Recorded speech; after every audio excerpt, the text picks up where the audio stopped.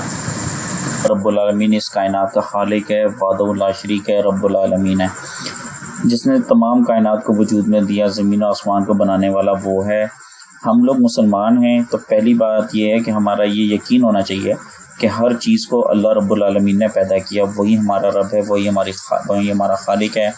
قرآن کی ہر بات سچ ہے. ہم اللہ تعالیٰ نے کہا ہے آپ قرآن کو ٹیسٹ کر لیں، اس کی ایک ایک آیات کو ٹیسٹ کر لیں، اس کے بعد اس پر ایمان لے آئیں. جب آپ ایمان لے آئیں تو پھر اس پہ یقین کر لیں، کیونکہ آپ نے دیکھا ہے اللہ تعالیٰ نے حضرت آدم علیہ السلام سے لے کے رسول اللہ تک 1,24,000 پیغمبر بھیجے.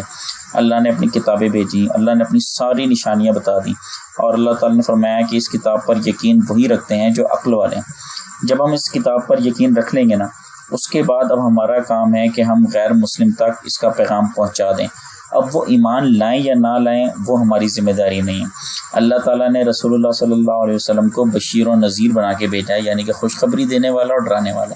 اللہ نے فرمایا اے نبی تمہارا کام صرف یہ ہے کہ میرا کلام لوگوں تک پہنچا دو. جو میرے نیک بندے ہیں، جو آلریڈی مجھ سے ڈر کے زندگی گزار رہے ہیں، ان کو خوشخبری دے دو جنت کی.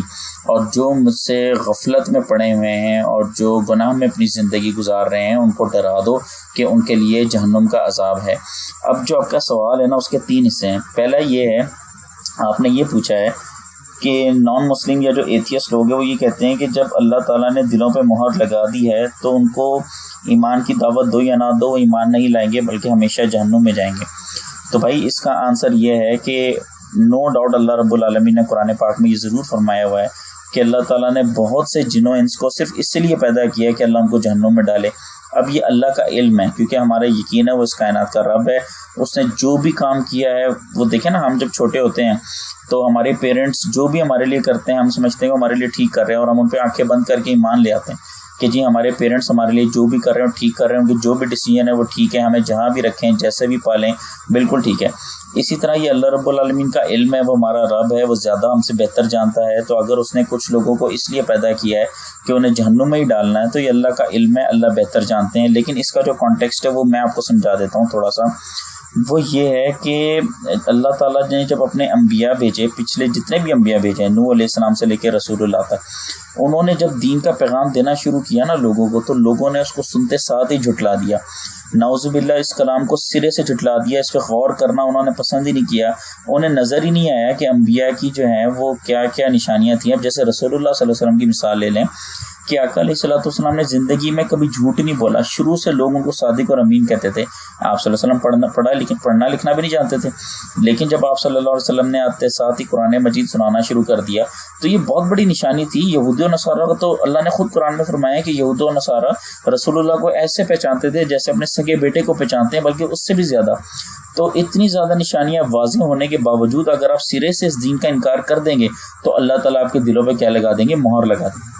مہر کا مطلب یہ کہ چونکہ آپ نے اللہ کے دین کا انکار کیا، آپ نے اللہ کے رسولوں کو جھٹلایا، تو اب آپ بالکل ہی آپ کے دل پہ مہر لگا دی. اب جب آپ نے اتنی بڑی حقیقت، اتنی بڑی جو جسے کہتے ہیں ٹروتھ، اتنا بڑا جو سچ ہے اس کو جھٹلا دیا، تو پھر آپ کے سامنے کائنات کی ہر چیز بیکار ہے. اب آپ کے ساتھ کوئی بندہ بات کرے یا نہ کرے آپ کے لیے برابر ہے.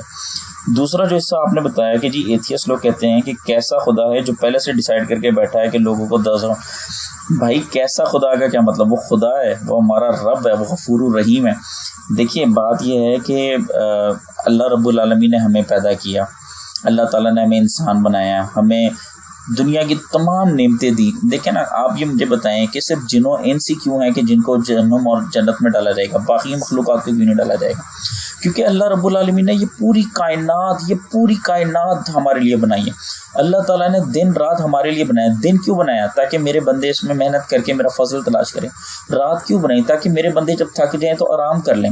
یہ اللہ رب العالمین نے دیکھیں ہمارے لیے آسمان سے پانی برساتا ہے، پھر ہمارے لیے رزق مہیا کرتا ہے. ہم مویشی ہماری خدمت کے لیے، آپ دیکھیں نا گھوڑا ہمارا فرما بردار ہے، اسی لیے اللہ نے فرمایا جب تم سواری پہ بیٹھو تو پڑھ لو سبحان الذی سخر لنا ھذا وما كنا له مقرنین وانا الی ربنا لمنقلبون، کہ یہ اللہ رب العالمین نے ہمارے لیے سواریاں مسخر کی ہیں. جو اتنے بڑے بڑے جانور ہیں جن کو ہمارے لیے اللہ تعالیٰ نے مسخر کی ہے، تو اللہ تعالیٰ نے ہم پہ بے تحاشا مہربانیاں کی.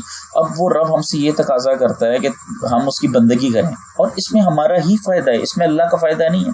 اللہ رب العالمین کی عبادت کے لیے پوری کائنات ہے، پورے فرشتے ہیں. ہمارا فائدہ کیا ہے کہ جب اللہ رب العالمین پر ایمان لے آئیں گے، جو سب سے بڑی نیکی ہے، اس کے بعد ہمیں نیکی پہ چلنا آسان ہو جائے گا. دیکھیں نیکی کرنا صرف یہ نہیں ہے، دکھاوے میں اور نیکی میں زمین آسمان کا فرق ہے. جو لوگ اللہ پر ایمان نہیں لاتے اور بظاہر نیکی کرتے ہیں، وہ اصل میں نیکی نہیں کرتے، وہ دکھاوا کرتے ہیں. کیونکہ جب آپ کے دل میں اللہ رب العالمین کا خوف ہی نہیں ہے تو پھر آپ کی نیکی نہیں رہی، وہ دکھاوا بن گیا. آپ لوگوں کو دکھانے کے لیے کر رہے ہیں کہ جی مجھے لوگوں سے اپریسیشن چاہیے. لیکن جب آپ نیکی کریں گے تو آپ کے دل میں صرف اللہ رب العالمین کا خوف ہوگا، اور آپ صرف اللہ کو دکھانے کے لیے نیکی کر رہے ہیں تو آپ کی باقی نیکیاں بھی قبول ہوں گی. تو اللہ رب العالمین جو ہے ان کا علم زیادہ ہے، وہ زیادہ بہتر جانتے ہیں. اور جب اتنی نعمتوں کے باوجود اگر انسان اللہ کی ناشکری کرے، میں آپ کو ایک اور ایگزامپل سے سمجھاتا ہوں. لیٹ سپوز، صرف ایگزامپل سے سمجھا رہا ہوں کہ آپ کا ایک چھوٹا بھائی ہے.